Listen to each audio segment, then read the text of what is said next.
Hello and welcome to the match preview, but with a difference because we can now say this is a match preview again with a Champions League club involved. And no, it's not Chelsea. Yeah, Newcastle United, bottom of the table. Yeah, they're in the bottom of the table. They're not mid-table, bottom. Yeah, so we're going to be going up against a bottom of the table Chelsea side. The fact is, it's one of those surprising things because if you actually look at that squad and you look at the players individually, you'd think, "Oh, hang on, this is a difficult game." But you then put them in a team and you put Frank Lampard as the manager, and you end up just doing this.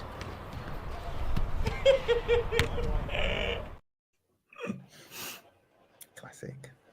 And to be honest, I think that's what we all do. Yeah,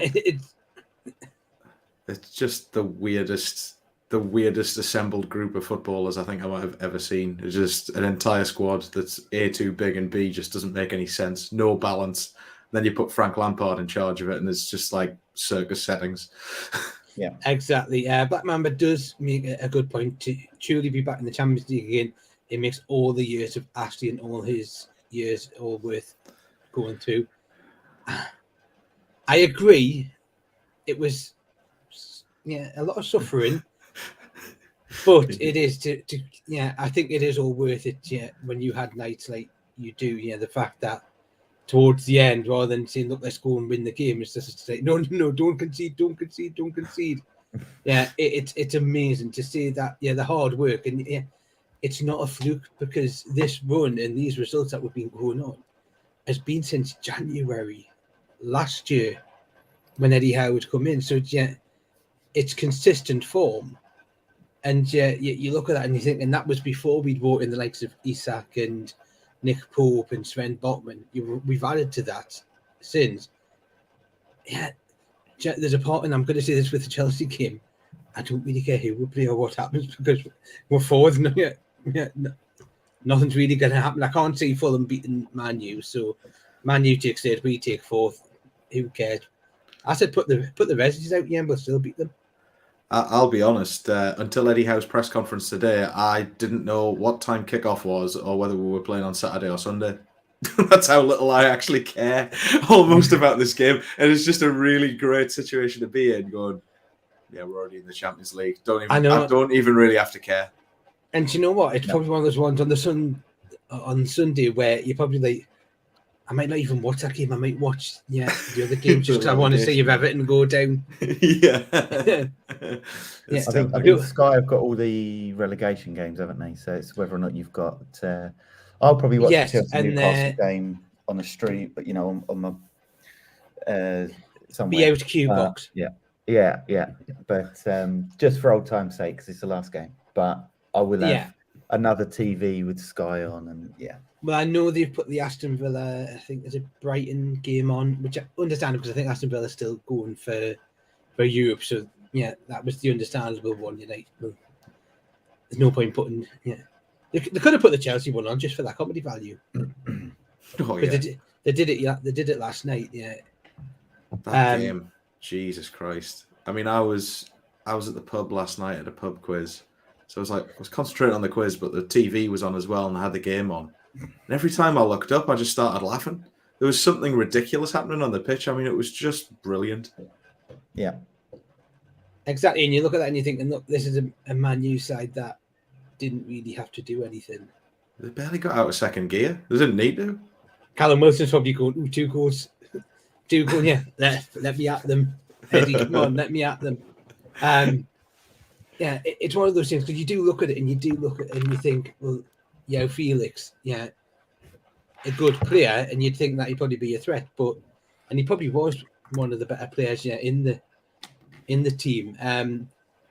You look at even and I'm going to say Conor Gallagher, he's a decent player, he was under a good manager, and then Mr. Lampard's come in. You then look at like Enzo Fernandez, who they bought in for big money. You've got Kai Havertz, who I'd hate, but He's awful. I'm just going to say he's I just don't like him. dismal. I don't like him from what he did to Dan Burn. He said he looks like someone on TalkSport today, Hawksby and Jacobs. I can't think for the life of me what they said, but it was hilarious. I said he looked like somebody. I'll have to the amount of excuses I've heard for Havertz, though, it's like, oh, he's he keeps getting played like, false nine. He's not a false nine. He's more of a winger. And then they play him on the wing and he still plays shit. And it's like, oh, well, he's actually more of a 10. And then they play him in a 10 and he's still shit there. I'm like, exactly. What's his position? Then you've obviously got Mudrich, who came in for massive money and hasn't really lived up to expectations. But I'm not going to blame that on the lad because, one, the management hasn't been there for him, and two, it can sometimes be difficult coming into a different league, especially the Premier League. Yeah. Yes, I know all our signings have sort of done that. Yeah, Sven Botman's just slotted in seamlessly. You'd thought he'd paid there all his life for that. Yeah, Bruno did. Yeah, Isak has badly managed as Chelsea, and you're coming into that. It's just so difficult. Well, that's the thing. Yeah. He's got some talent, but he just lacked so much confidence in that game last night. Yeah, and you look at it, even on the bench they had Koulibaly, Thiago Silva, Ruben Loftus-Cheek, Hakim Ziyech, Christian Pulisic, obviously João Felix. So you look at it and you're going, yeah, at one point we were looking at Christian Pulisic and going, yeah, he's decent, we'll take him. Now, these players might still be decent, but it's just when you've looked at them there, you go, ooh. I know. And the laughable thing is, there's loads of Chelsea fans that want half of those players you just named out the club. Yeah, including Mason Mount, who... Well, yeah, I think anyone with a brain wants him out their club. But that's just my opinion. Yeah, but you just look at it and you... Chelsea are the prime example of the evidence when people say, oh, yeah, you bought it. Well, no. Yeah, because money doesn't always buy success. Exhibit A, you're on, with Chelsea, £600 million, and they're in the bottom half. They've actually got worse since the January signings. And this is the one, but it is going to be hard. Let's go through it. Do you actually think that there's a threat from any of the Chelsea players on Sunday? No. They can't score to save their lives, and that's been consistent throughout the season, to be honest with you. It doesn't really matter. I would say the biggest threat is probably João Felix. Yeah, I mean, I don't rate him particularly highly, but Felix is like their only proper striking threat of any kind. Yeah, no, and that's my point. From looking at that, I just think if that's the only one you're going to worry about, it's basically Mark Felix out the game and just worry. Yeah, pretty much. Yeah, just stick Sean Longstaff on him and that's it. But no, it is one of those things. And this is, we'll just have a look at it, and this is quite easy where it's going to tell you that. That just shows. Wow. Yeah, the Bournemouth game, I still say they were lucky in that sense. The Forest game, I think they were lucky to get a draw. They were. Man City away, they were probably lucky just to get it at 1-0. When you look at that, and then the 4-1, that was just embarrassing. Yeah. I mean, the Forest's away form as well this season is really bad. So to only get a draw with them at Stamford Bridge, it's like, wow, okay. Yeah, and you look at it, and you look at our form and you make up, but you look at it and you go, well, the Arsenal 2-0. I think you looked at that and thought, oh God, we were good, but actually, I think performance-wise, we just didn't take the chances when Arsenal did. Leeds away, I always expected that to be a tough one, especially with the new manager coming in and the Ellen Road crowd, because you might not like them, but they do create an atmosphere. And as it proved, that point was enough. So that's the thing. That point away was enough for what we needed. Yeah, when people go, we should be beating Leeds, but that was a very important point, because if we hadn't got that point, we'd be coming into the Chelsea game needing something. Yeah. So you look at that. The Brighton game, Mark, I think me and you are both up there with the Brighton game when you're looking at that and going, wow, that was just a stunning game. And it truly was. It was amazing to watch. Yeah. and I'll say that was probably the best first half I've seen in terms of football and for Newcastle United for quite a while. It was just Brighton couldn't get out the half. Yeah. The weird thing about it is we actually played better in the first half of that game than we did against Spurs. But obviously we bagged 5 in 21 minutes against Spurs. It's a weird thing to say out loud, but it's like actually, it was true. But I mean, that was just a pleasure to witness that game, wasn't it? It was like the high pressing, some of the football, that and the passing. It was just obviously Brighton came back into the game, but we look at that and the anger from Miggy when he had that little bally with Enciso, and that just drove him on, and that for the great by Wilson. That was I think that was the game where, to be honest, I think I started feeling confident, going, we're going to get this, we're going to do this. Just purely from that game, and I'm going, look, if this is how we're performing, then yes, we're going to do that. And then obviously Villa drew with Liverpool. So thank you, Villa, for once you did something nice for us. And then the 0-0 draw with Leicester. To be honest, we did everything except put the ball in the back of the net. Leicester came up with one ambition only, and that was to get a draw. And that was like, from minute 1. It was attack-free defence, basically. Steve Bruce cosplayer, wasn't it?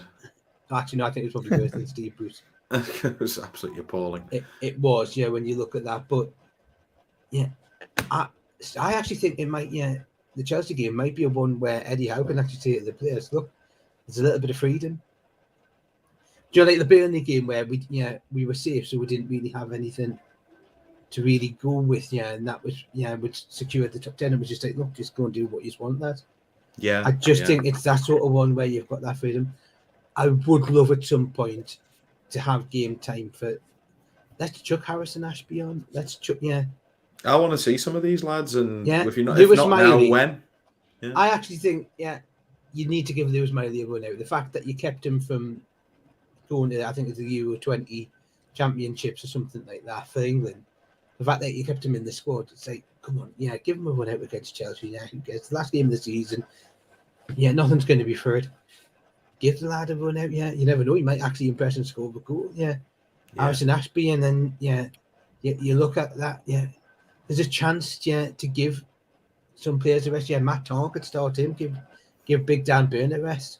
It's got to be. I think the midfield. To be fair, we can't really do anything other because the midfield's the midfield. It's a tough call though, because you don't want to just throw the game and lose 3-0 because that's going to be an unsettler. But equally, I definitely think Target should start. Obviously, Joe Linton, there's a couple of players out. Goalkeeper is going to be different. I guess it's going to be Gillespie because Lorius is going to be leaving. I don't think it'll be Gillespie. Or Dubravka. It'll be Dubravka. I think it'll either be Dubravka or Karius. Knowing Eddie Howe will probably be Dubravka, but I'm like, look, shove Karius in. I think they should take it seriously because it's another couple of million quid. I'm going to be honest. Third, a Man United draw. I'd get rid of Dubravka and I'd keep Karius. But whether or not Karius wants to. I think Dubravka's gone. I do not see him staying. Eddie Howe said he wanted to keep him. Eddie Howe says a lot of things. When it comes to transfers and injuries, he's a lying sack of shit. Like, I love the lad, but... but for me, I'm just looking at it and I'm going, mate, Dubravka, he was good for what we needed. I actually sometimes think Nick Pope, if we are going to go in the Champions League, do you not maybe want to keep... Because I'm like, look, play Pope in the Premier League, coming up, put Karius in the Champions League. Because the other thing, and I am going to say with Pope, and outside of the goalkeeper, Black Mamba thinks that he'll keep it. I would say outside of the same. It could be, but we just never know with Eddie. With the Nick Pope thing, I think finding out that he'd actually been playing with an injury, you can sort of like, oh, actually, you can understand a couple of the things on then, or maybe that's why he did that and that's why he did that. But he's muddled through. He's got way into the Champions League, and he's went, right, I'll get my fingers sorted, get ready for pre-season.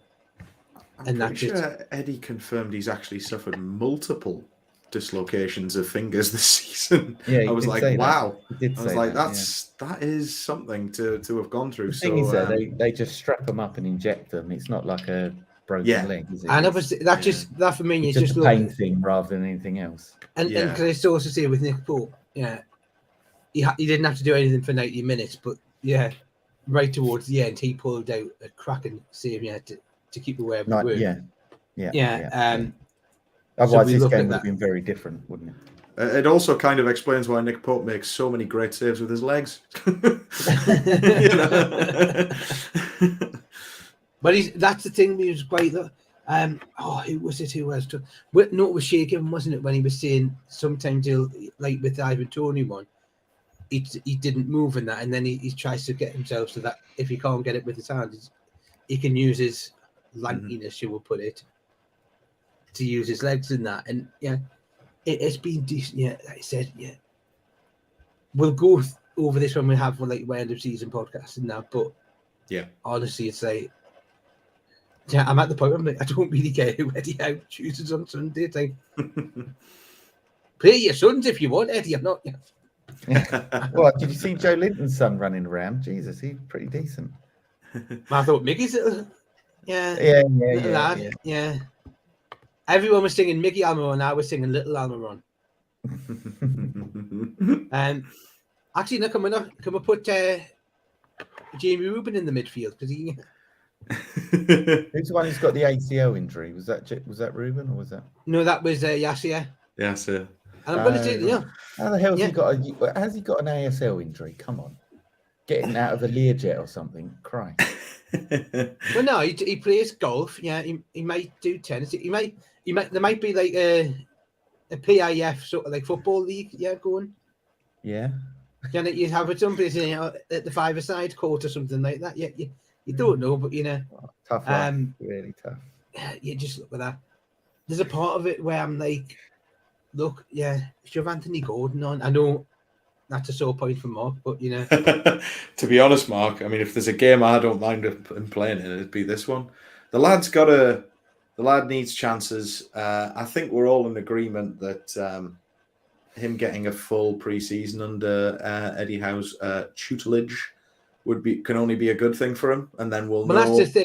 Can we just point out the because of Anthony Gordon? Can we just point to the exhibit of who we're facing on Sunday? Of that was his manager at Everton.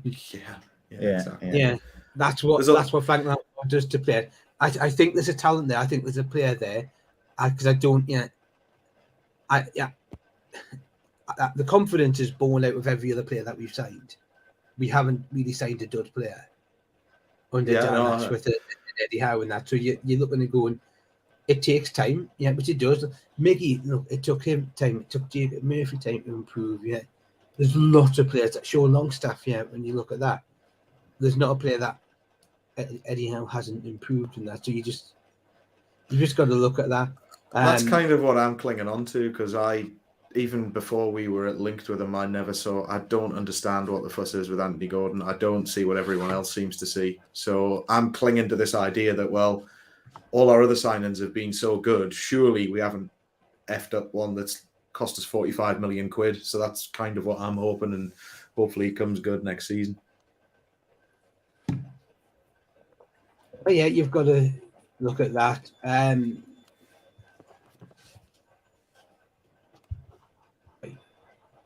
This is just there's what I put as a predicted lineup for the week. I just can't see. I don't think Eddie Howe will change the back four. Yeah. Unless there's an injury, he's not going to change that. It's got to be Longstaff, Bruno, and Anderson because, quite frankly, they're the only three fit midfielders that we've got. Yeah. And I just think play Mickey, play Wilson because I think Wilson would want to try and get to 20 goals. And say just shove Gordon on the left, maybe rest Isak and that. And then I think he'll play Isak. Gordon. I think he will. I'd like to say that, But you still look at that and you're going, well, still on the bench, who we've got? Well, we'd still have ASM, we'd still have Jacob Murphy. Matty We'd Target. still have Isak, Matty Target, Harrison Ashby, Jamal Lewis, so Paul Dummett, even, so you look at that, I feel so sorry for Bruno though. He gave an interview with the club today and was basically like, "My body just needs a rest. It's knackered," and it's like we can't give him a rest in the last game because there's no other midfielders. But I think Bruno's probably. I think Bruno would want to play. I think he's just like, look, let's get this game out. I'll have me summer, pre-season night off there, relax, recover, recuperate, and come back stronger. Yeah. And it is. I'm actually. I think Joel and Joe Willock were a miss on Monday because I think if they had played, we would have beat Leicester. There are two best ball carriers in the centre of the pitch. But it's great seeing Longy back.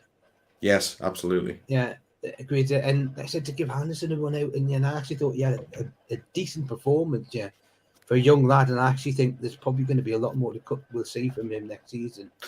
Yeah, it was nice to see him. I think his future I think his future lies as a winger. I think he's a much better winger than he is in the centre of the pitch. He's done a job there for us, and we're all grateful for that because of the problems we've got at the moment. But he's probably like Gordon as well. Gordon can play in the midfield if needs be, but he can also he's probably better on the wing. So that but it's great if you've got like multifaceted players, should we put it, who can play in a number of positions, because it always helps in that. But I want to see like an Elliot Anderson, a Sean Longstaff, and this is the one just to bring this up there. And if we look at it, look at that, the Geordie lads in that, and that's just what you want to see. It's like amazing when you see that, and you just go, it must be me. Like I said, Dan Burns probably thinking, I didn't think my time would come to play for Newcastle, and then he's like, well, actually now I'm going to be playing for Newcastle in the Champions League. Sean Longstaff, was a young lad. I think he said, I watched the DVD, of the Samuel Robson season, and it is a kid, Like I said, I sort of remember the Barcelona 3-0 game, even though I'm 36, but I can still sort of remember it as a kid. I knew more about the Roy Robson because I remember being at St James's Park for the Juventus game when Andy Griffin scored. But now, because that was still where I was really fairly young, to be now where I am as a grown adult, it's 21 years difference. That's basically. But to now be sitting there thinking, right, next season I'm going to be sat at St James's Park hearing the Champions League music in St James's Park for the first time in over 20 years, and it's just going to be special. That's the thing. I've got this ethereal memory in the back of my mind of watching Andy Griffin at St James's Park rifle one in against Juventus. I was there for it, but I was a kid. I don't know how old I was. I was probably about 13 years old or something like that. And it's just, I want fresh memories of this sort of stuff. Right. Exactly. Can we also just point out? Different. Just wanted to point out there. Everyone, do you remember when Kieran Trippier first signed and he pointed at the sleeve when everyone was taking the mick out of him? Yeah. He knew. He knew all along. My Champions League. I was up there. Last time I was up there was Newcastle, Barcelona, but not the Asprilia one. The one when we was in the group with Inter Milan and we lost. I think that was the last time. So that was 20 years ago, and I was 22 at the time. So we went through the lineup that we had for that game as well, didn't we, Mark? After the Leicester game, honestly, the defense, Jesus wept how that was ever in the Champions League. I think it was Andy O'Brien and Titus Bramble as your centre back pairing. And in the Barcelona team, wasn't it Figo, Cliver? Yeah, it was that era of Barca. Who was the right back? It was Andy Griffin. Guardiola in midfield. That's the one.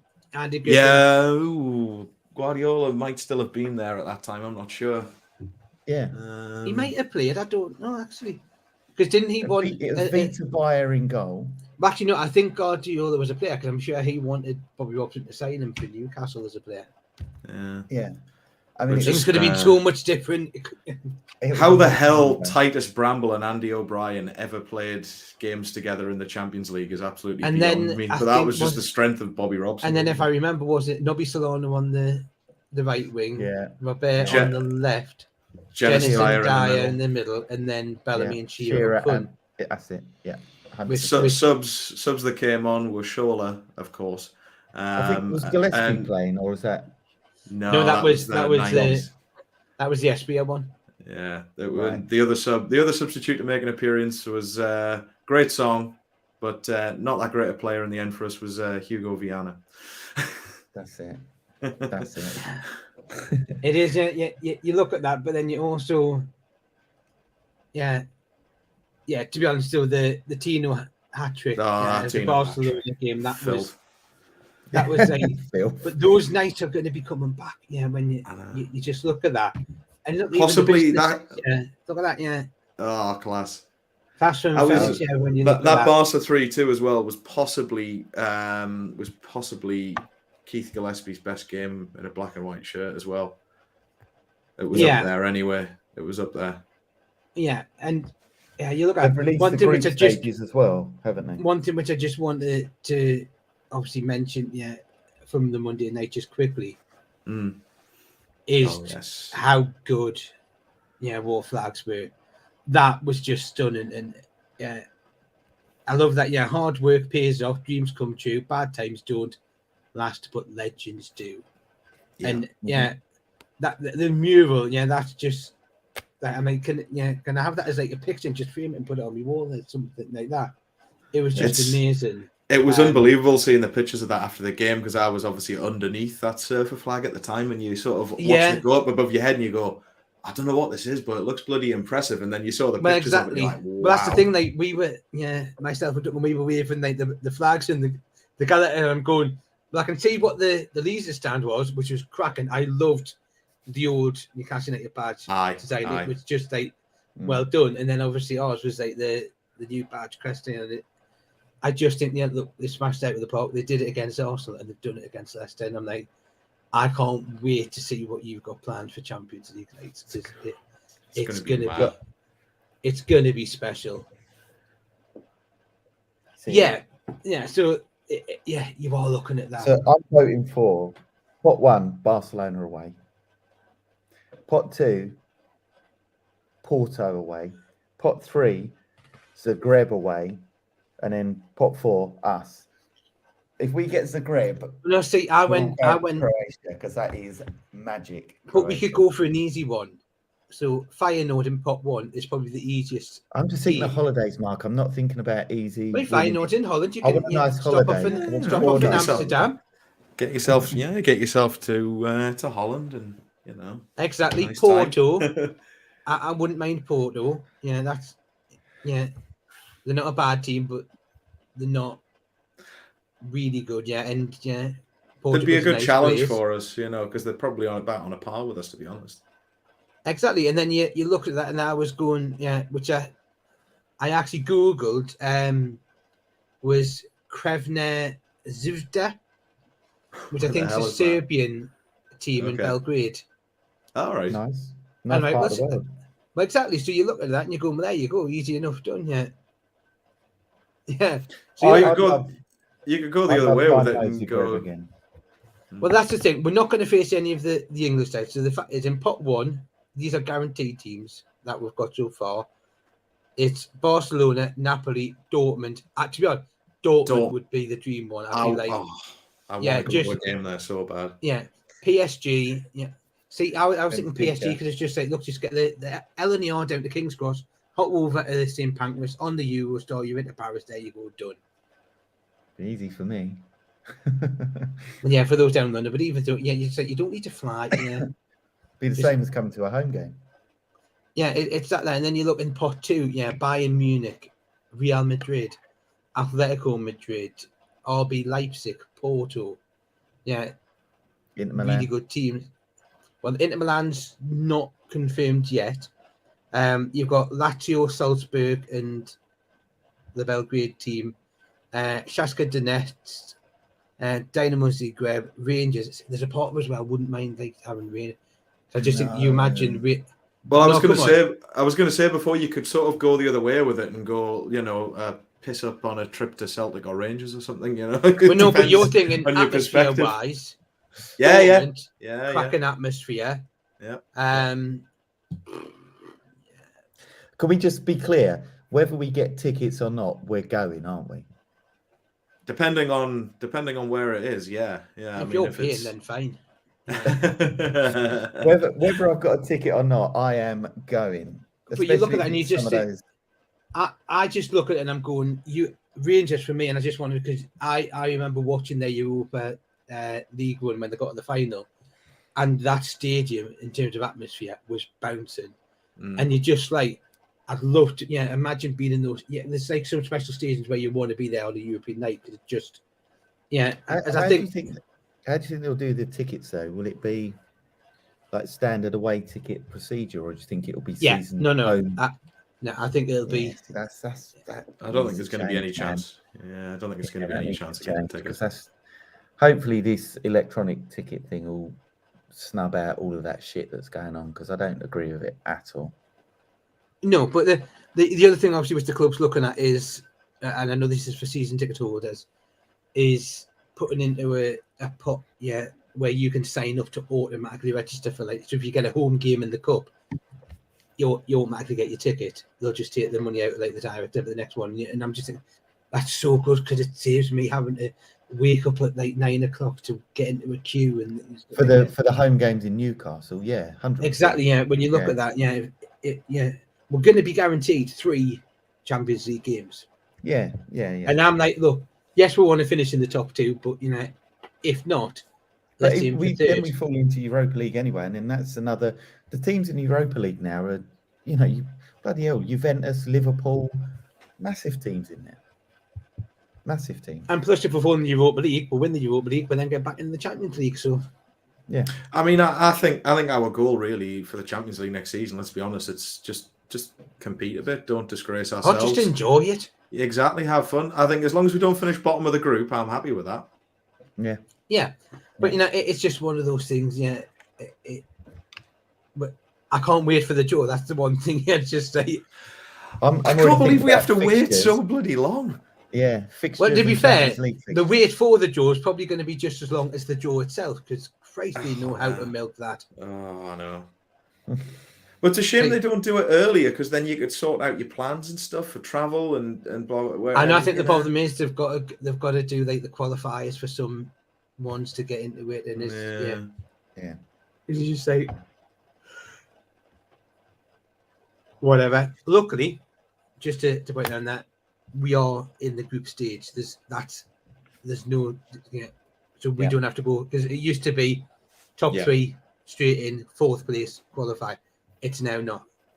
Top 4 go straight in that, and so that's why I'm like, I don't care whether or not we finish 3rd or 4th, because we're in the group stages. Yeah, they changed that a couple of years back, didn't they? About 3 years back.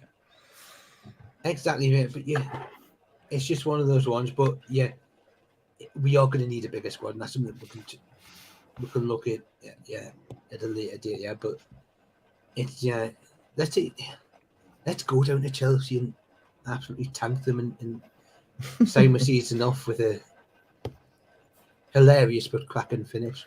I mean, if they played anything like they did against Man United against us, I mean, that'd just be wonderful. Thank you very much. It's just.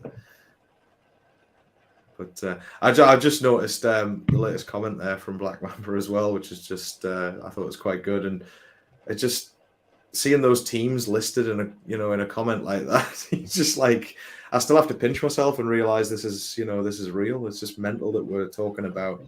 Oh, we want to play PSG, want to play Atletico, and it's a reality, No, I like that comment when he said the dark arts, just to see Eddie and Diago have like that dark art showdown. Exactly. No, that's what made me chuckle. It is, and you just you are looking at that, and it's just like if you care, I don't really care who we get, because any of them's going to be good, But like I said, you do look at it and you're thinking atmosphere-wise, Dortmund would be. Yeah, that'd be awesome. From like an atmosphere point, you go Dortmund's up there. To Dortmund and Newcastle, man, two of the best sets of fans in the world. Exactly. To Black have Rangers them. in there as well. Yeah. Yeah, I think Rangers and Celtic have both got absolutely And do you know- phenomenal and I- fan bases. I'm not to say that, but Dortmund on the Dortmund that you were previously. Yeah. I know they've got Jude Bellingham in that, but I just, when you look at that, because it wasn't that long ago, Rangers beat them on the way of the Europa League, right? It'd be interesting to see what they do in the summer, actually, because obviously they're going to get all that Bellingham money, and if they beat Mainz on Saturday, they win the Bundesliga, unbelievably. So you'd like to think they'd want to build on that. I know. Also, can we just have a moment of quiet thought for Jurgen Klopp and his Europa League Liverpool side? Yeah. And then we've got these. Oh, dear. Yeah. Just and that's the one, because I just wanted to point out in there the video clip of Botman just walking around. Oh no, I know. That's a young lad who's just looking and just taking it all and going, God, I made the right choice. Yeah. I think he can't believe his luck. I really think he can't believe his luck. He's loving it. He's absolutely loving it, because I mean, he's one of these lads, isn't he? You could see, like right from the moment when we signed him and did the introduction video and everything, and in every game, blah blah blah. He's quite a stone-faced guy. He doesn't give a lot away. Doesn't show a lot of emotion. So for him to be walking around the pitch, clearly on the was emotional. Video Yeah, that's he true. Did the But you can just see he has a great relationship, and all the players doing that. But this is a young lad that's come in there. He's got a coach that, like I think the coaching staff, when you look at them, they'll know who, you'll know who the fun coach is, and you'll know who the, let's say, the grumpy coach is, because there's always got to be one. That's the ones where you're just going to look at and you're going, like I said, I look at it and I'm going, how the heck were you got to Botman? I do not know, but because he's up there, and I think it was Jamie Carragher who put him in the team of the season. He did. And I'm going, funny enough, Gary Neville didn't, but Gary Neville wasn't the centre back there. But Jamie Carragher, he was up there as one of the best centre backs in that at that time. And you go, look, he knows what a good centre back is, and he's looked at that and gone, well, look, come on, he's part of a Newcastle defence that's got one of the best defensive records in the league. Yeah. I think bare minimum he's in the top 3 of the centre halves this season. I think the only other 2 centre halves that have been anywhere near as good as him is Ruben Dias and Saliba. Yeah, no, exactly. I was going to say Saliba. Yeah. To much, I think Trippier's just out there on his own right back. I don't think there's any argument. It's just like there's no one else in contention. And of course, for striking, there's no other one, but it's got to be Callum Wilson, hasn't it? Yeah.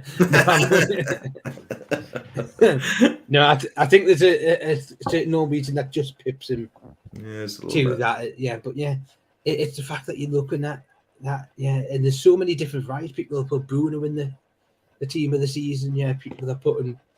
I think even Carragher, when he was talking about the left back, he says, "Look, I even nearly put Dan Burn in," and that's saying something. This is a left, a centre back, a left-sided centre back that has went to left back and has improved his game to become a good left back. And well done to him. It's great to see, and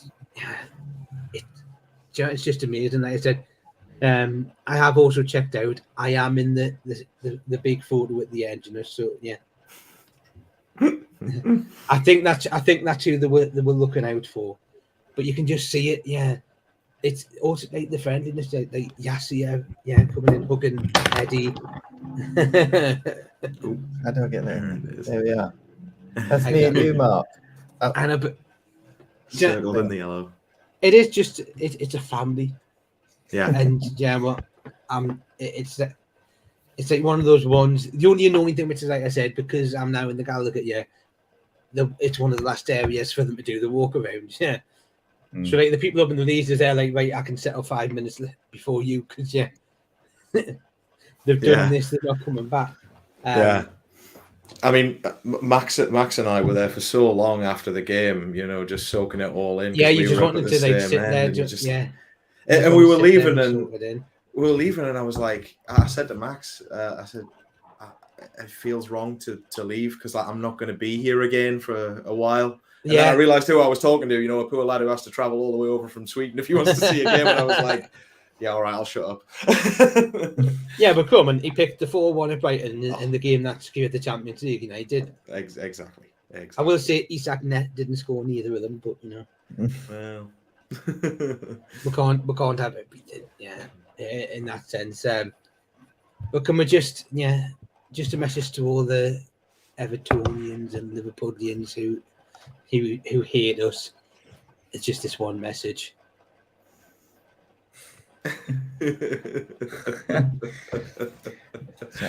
My mate, my friend Mad Dog. What are you talking about? It is honestly it's just surreal. So you know what? Let's finish off as we normally do.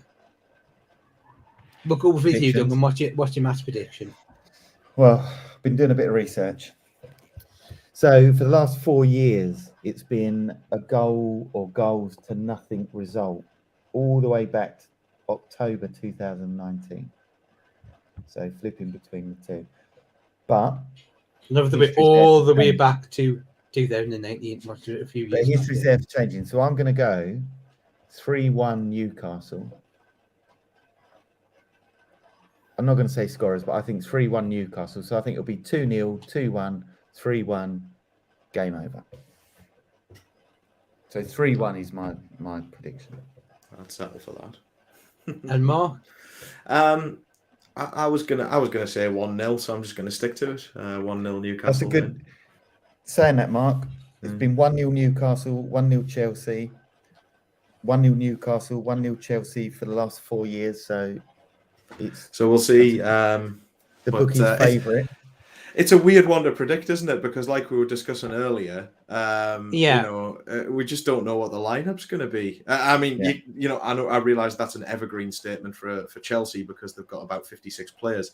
But for us, we've usually got a fairly settled team. Well, this is Newcastle's final away game results: 4-0 away to Spurs, 0-0 at Brighton, 2-0 Fulham, and 2-1 Burnley. So 3-1 it is then. So when you look at that, you're looking at that and you're going, as it to be fair, we don't tend to do bad on the last game of the season, do we? Yes, I know our record at Stamford Bridge is honking. Yeah. The last win was in 2011-12. But in fairness, Chelsea are also honking. Goals. That was Papa Cisse. It was, yes.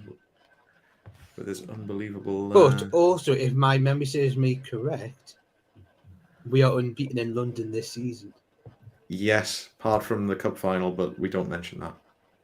Yeah, but that's not neutral. It's not London, is it? It's neutral. So we beat Fulham, we beat Spurs, we drew with Arsenal, we drew with Palace, we beat West Ham, we beat Brentford. And let's be honest, Chelsea are the worst of all of those clubs, so we should steamroll them. What you say, Mark? I haven't done it all season. So I'm not gonna. It's going to affect my gambling. So what are you saying? So going 1-0. I'm not gonna start 3-1. Come on, go somewhere in between. Go like for a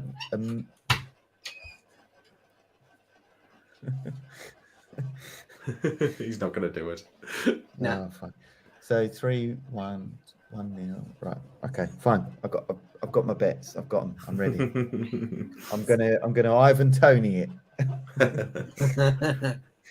To be fair, and I know people. The he must be loaded. He's back in against Newcastle. He must have about 100,000. Well, that's the thing. He was like, he's betting. He was betting against Newcastle. When he was a wee unknown, and I'm going. Yeah. He obviously doesn't like a long bet, does he? I went, but I'm not being funny. He wasn't exactly using insider knowledge, was he? Oh, mate, you're not an addict, mate. You're doing even money in 2-1. That's called granny bet.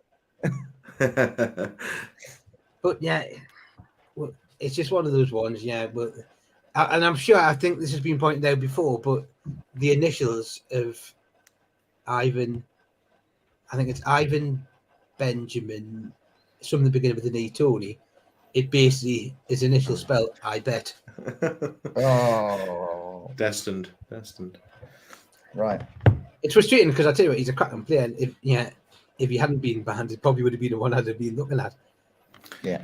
Because To be honest, again, he probably would have helped with our academy quota. regardless of whether he stayed at Brentford or came to us or went anywhere else, it's going to be weird not seeing him play until January next season. It's going to be a bit of a miss, to be honest, for the Premier League. Yeah. But I think he's got to train in a foreign country, hasn't he, as well? He can't even train with Brentford. He's got to leave, go. Wow. He's not even allowed to kick a football in this country. He's got to go somewhere else. I didn't know that. Jesus. Yeah. Oh no, I've got to go to Dubai to do some training. Yeah. Well, it'll be Portugal or Spain, won't it? That's where it'll end up. But whether Brentford will have him back or not, that's... Of course, Brentford will have him back. They will, but what's his market value going to be? You know, he's a £40 million striker now. In January, he's going to be 8 million, if that. Because No, he's still right, but yeah, he'll come back. Yeah, do you think Brentford are going to let him go without training? No, they'll have someone going out with him. Yeah, and doing training. They're not allowed to pay for it. He has to pay for it. Brentford can't pay for trainers to go to Portugal with him. He has to pay for it all himself. What happens if a Brentford trainer's just going out there on a of course, scouting mission and he just happens to bump into Ivan Toney? Do you know? That's where I think it's ridiculous. Yes, ban him from playing, but to say you're not allowed to train. So as a professional footballer, you're gonna. Yeah, that's where I think it's wrong. And I think Gareth Southgate made that point as well. And you say, it's ridiculous. In that sense. I think this is a different. I think it was actually. Well, no, but I think just going on that point, I think it was Gareth Southgate made the point when he was naming the lineup for the England games, and he actually said, "I've actually spoke to Ivan Toney. I don't know whether or not that's against the rules or what, but if it is, then take the punishment on me, not him." And it's like it's stupid. The fact, if Gareth Southgate can't speak to someone, it's like Simon Jordan said, if you're offered £50,000 a week to be a professional footballer and you're good enough, and all they say is you can't put a bet on, if you can't stop yourself from doing that, you have to face the punishment. But it's a different conversation. It is, but it is. Well, it's not for a Newcastle Looking Forward podcast. I'll tell you what, we'll finish on something nice, and we'll then say good night and see you next week for the podcast. Okay.